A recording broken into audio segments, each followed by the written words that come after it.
وما لنا ألا نتوكل على الله وقد هدانا سبلنا ولنصبرن على ما آذيتمونا وعلى الله فليتوكل المتوكلون.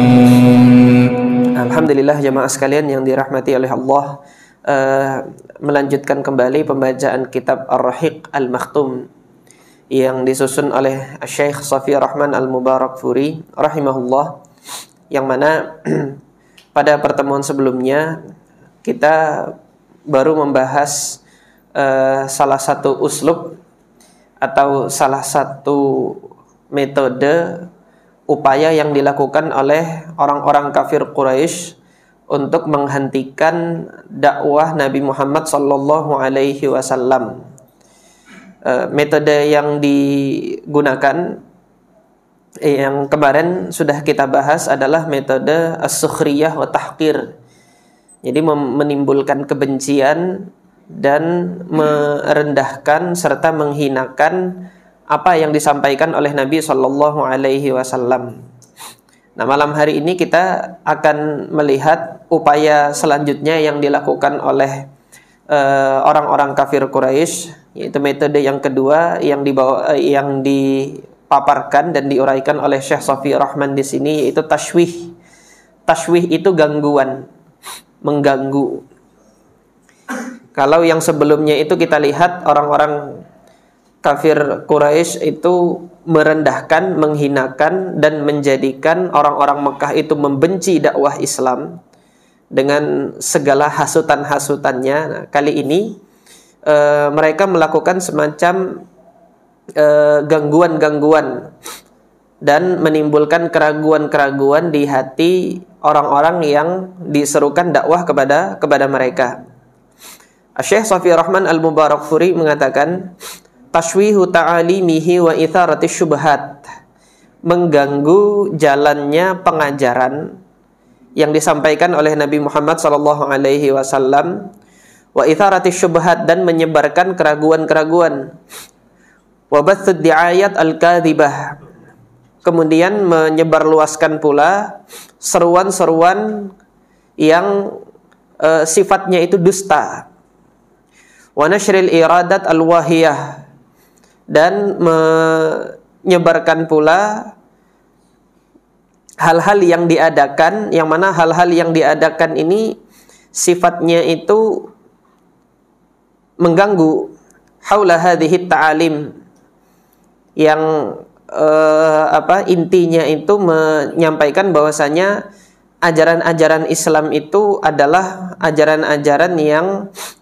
tiada maknanya. Nanti tuduhan yang disampaikan diantaranya adalah ajaran Islam ini hanya kisah-kisah dongeng orang-orang terdahulu. Wa haula dzatihi wa syakhsiyatihi, dan kedustaan-kedustaan atau seruan-seruan yang disebarkan ini ditujukan untuk memberikan cap atau label yang tidak baik terhadap ajaran Islam serta kepribadian Nabi sallallahu alaihi wasallam. Wal ikthar min kulli dzalika bihaitsu la yabqa lil 'ammah majalun fi tadabburi da'watihi.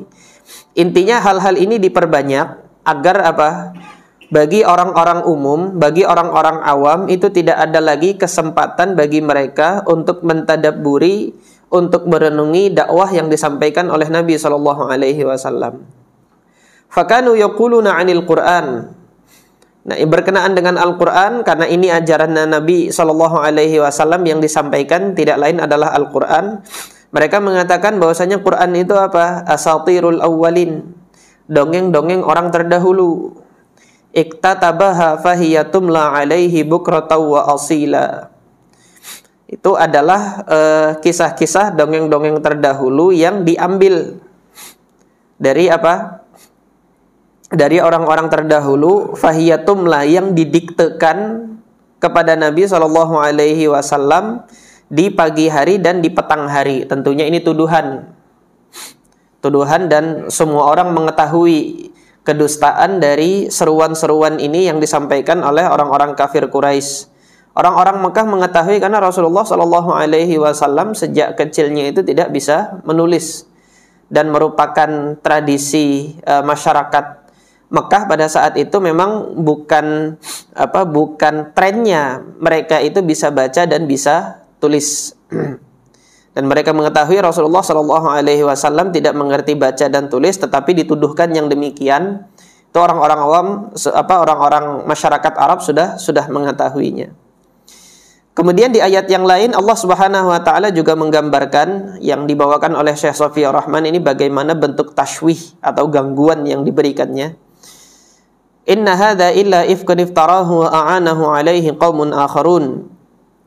Yang disampaikan oleh Nabi Muhammad ini dituduhkan oleh orang-orang kafir Quraisy sebagai ifkun.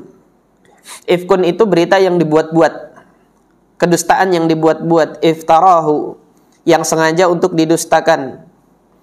Nah, tentunya tuduhan ini juga batil. Kita mengetahui kebatilan dari tuduhan ini. Wa kanu yaqulun, mereka juga mengatakan innama yu'allimuhu bashar. Ini orang ini, yaitu Muhammad ini, diajarin sama orang lain. Nah, tentunya ini juga tuduhan dusta.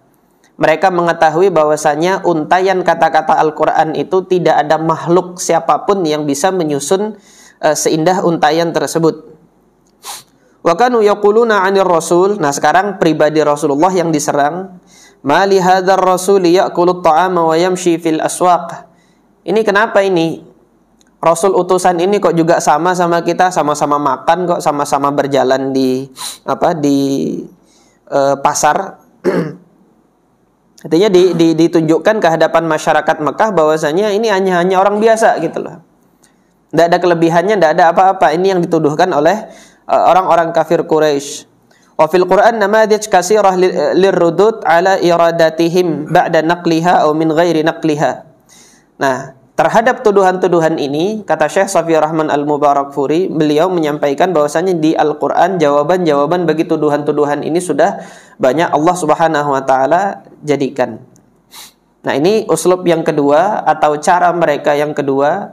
Yang pertama itu merendahkan dan menghinakan, yang kedua ini mencoba memberikan gangguan kepada orang-orang yang mendengarkannya dengan mengatakan bahwasanya ini hanyalah dongeng belaka, ini hanyalah ajaran-ajaran yang bisa saja Nabi Muhammad itu mendapatkan dari sumber-sumber yang lain, sumber-sumber dari para ahli kitab dan lain sebagainya. Ini yang dituduhkan kepada Nabi Muhammad SAW. Hari ini pun juga ada yang demikian, yang berupaya menanamkan keraguan di hati kaum muslimin. Disampaikan bahwasanya Nabi Muhammad SAW itu meniru ahli kitab dan lain sebagainya. Di antara tuduhan yang diberikan oleh sebagian kalangan hari ini terhadap Nabi Muhammad SAW ketika melihat ada kemiripan-kemiripan cerita yang ada di Al-Quran dengan di Alkitabnya para ahli kitab. Nah, dianggap bahwasanya Nabi Muhammad SAW telah meniru mereka. Ini adalah tuduhan-tuduhan yang sama yang dahulu oleh orang-orang kafir Quraisy juga dilakukan terhadap Nabi Muhammad SAW. Kemudian uslub yang ketiga atau cara yang ketiga yang mereka lakukan untuk mengganggu dakwahnya Nabi Muhammad SAW adalah al-hailulah bainan nas, menghalangi orang-orang dari bainan nas wa baina sama'ihim al-Quran, menghalangi orang-orang agar mereka itu mendengarkan Al-Quran. Pokoknya bagaimana sih caranya, bagaimana masyarakat Mekah itu tidak mendengar Al-Quran. Karena kalau mereka mendengar Al-Quran seperti tersihir. Nah, oleh karena itu kemarin kan tuduhan yang diberikan kepada Nabi Muhammad itu adalah tukang sihir, yang mereka sepakati kemarin untuk dituduhkan kepada Nabi Muhammad SAW. Karena memang seolah-olah mereka yang mendengar Al-Quran ini langsung berbalik 180 derajat dari kepercayaan yang sebelumnya kepada kepercayaan yang diajarkan oleh Nabi Muhammad SAW. Betapa tidak, karena memang yang disampaikan dalam Al-Quran tidak lain adalah kalam Allah Azza wa Jalla. Dan kemudian mereka secara hati kecilnya mengakui bahwasanya yang lantunkan oleh Nabi SAW berupa ayat-ayat Al-Quran itu adalah untaian kata-kata yang tidak bisa diupayakan oleh makhluk untuk menyusunnya. Tetapi mereka masih bersikeras untuk tidak menerima dakwah itu. Maka cara yang dilakukannya adalah gimana? Yaitu menghalangi orang-orang untuk mendengarkan Al-Quran. Tutup telinga. Mereka tutup telinga dan mengajak orang juga untuk tutup telinga. Dan berupaya membuat tandingan bagi Al-Quran. Wa mu'aratatul Quran bi asatiril awwalin. Berupaya untuk membuat tandingan terhadap Al-Quran itu dengan kisah-kisah patriotisme orang-orang terdahulu. Wa tashghilin nas biha anhu, membuat orang-orang sibuk dari Al-Qur'an hingga berpaling dari Al-Qur'an. Faqad dzakaru, nah di antara contohnya di sini adalah apa? An-Nadhr ibn al-Harith, bahwasanya ada seorang di antara kalangan Quraisy pada saat itu yang bernama Nadhr ibn al-Harith, dzahaba ilal Hayrah. Beliau pergi ke satu tempat yang namanya Hayrah, wa ta'allama biha ahadits muluki Fars. Di sana sengaja untuk belajar cerita-cerita tentang raja-raja Persia, kehebatannya, kedikjayaan mereka. Itu dipelajarinya. Wa ahadits Rustum wa Asfandiar. Ini adalah kesatria-kesatria Persia, sengaja datang ke wilayah tersebut untuk mempelajari kisah-kisah itu, untuk kembali ke Mekah buat apa? Menandingi.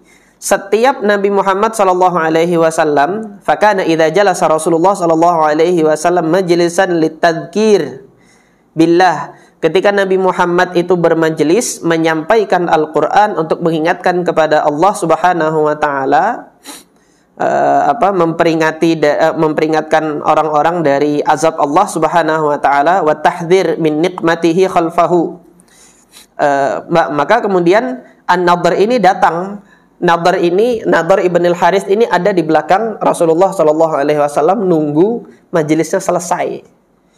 Ketika Rasulullah sudah menyampaikan ingatlah Allah Subhanahu wa taala, maka hindarilah azab Allah Subhanahu wa taala dengan menjauhi perbuatan-perbuatan yang dilarang Allah. Disampaikan ayat-ayat Al-Qur'an, kemudian orang-orang Mekah itu mendengar. Nadhr ibn al-Harith di belakangnya untuk menyampaikan kisah-kisah ini tadi. Begitu Rasulullah selesai menyampaikan, datang Nadhr untuk memberikan tandingan bagi Al-Qur'an. Nah, hingga ketika mereka itu baru mendengar Al-Quran, langsung disusupi dengan kebatilan cerita-cerita itu tadi. Nah, ini tandingan yang dibuat oleh Nadhr ibn al-Harith. Wa yaqul, kemudian Nadhr mengatakan apa? Wallahi ya Muhammad, wallahi ma Muhammad bi ahsana haditsan minni. Ini Muhammad ini ceritanya tidak lebih bagus daripada cerita yang aku sampaikan kepada kalian.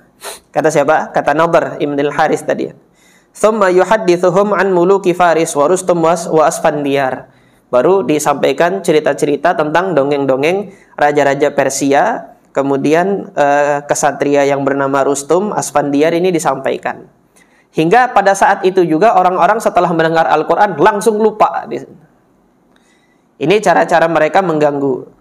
Thumma yaqul wa bimadza Muhammad ahsana haditsan minni. Nah, coba lihat, lebih hebat ceritaku kan daripada apa? Daripada ceritanya Muhammad tadi kan. Dengan apa Muhammad bisa menandingi kehebatan ceritaku ini? Ini salah satu bentuk apa? Hailulah, atau upaya untuk menghalangi orang-orang agar tidak bisa mendengar Al-Qur'an. Wa fi riwayatin, dalam riwayat yang lain, Ani bin Abbas, dari Abdullah ibn Abbas radhiyallahu anhuma, anna Nadhr kana qad ishtara qainatan. Ini cara lain yang dilakukan oleh Nadhr ibn al-Harith untuk menyibukkan orang dari mendengarkan Al-Qur'an. Sengaja beli qainah. Qainah ini budak biduan. Jadi budak itu ada banyak profesinya pada saat itu, ada banyak keahlian. Nanti budak yang urus-urusan rumah tangga, ada yang dibeli itu. Ada budak nanti yang dibeli untuk membantu urusan dagangnya dan lain sebagainya.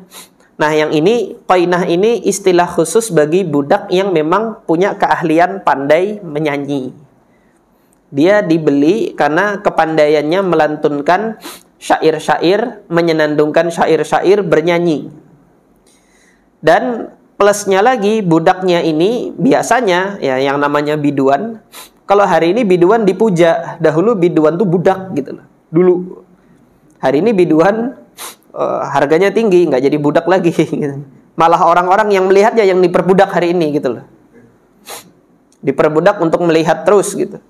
Nah, dahulu biduan ini adalah budak yang dibeli, yang sengaja diperintahkan untuk menandingi Al-Qur'an ini tadi.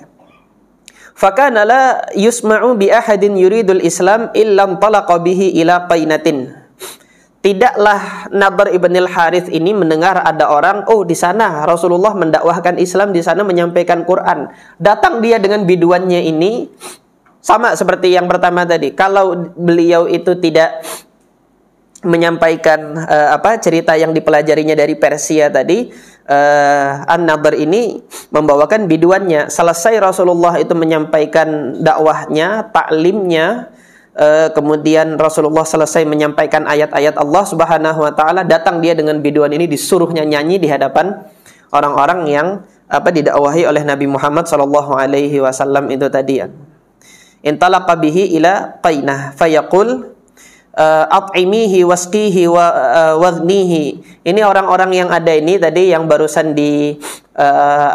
diperdengarkan dakwah Nabi. Ini bagikan makanan sama mereka. At'imihi, kasih makanan kepada mereka, wasqihi, kasih minuman kepada mereka. Kamu nyanyi di depan mereka agar mereka lupa dari apa yang disampaikan oleh Nabi Muhammad tadi.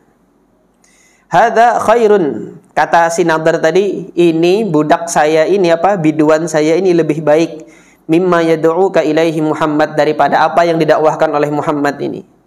Wa fihi nazal, nah berkenaan dengan ini baru Allah Subhanahu wa taala menurunkan kalamnya di dalam surah Luqman ayat yang ke-6. Wa minan nasi may yashtari lahwal hadits. Di antara orang-orang ada yang membeli lahwal hadis. Lahwal hadis itu ucapan yang melalaikan. Jadi lahwal hadisnya Nadhr ibn al-Harith tadi yang pertama, sengaja mempelajari cerita-cerita yang melalaikan, kemudian membeli biduan wanita yang melalaikan.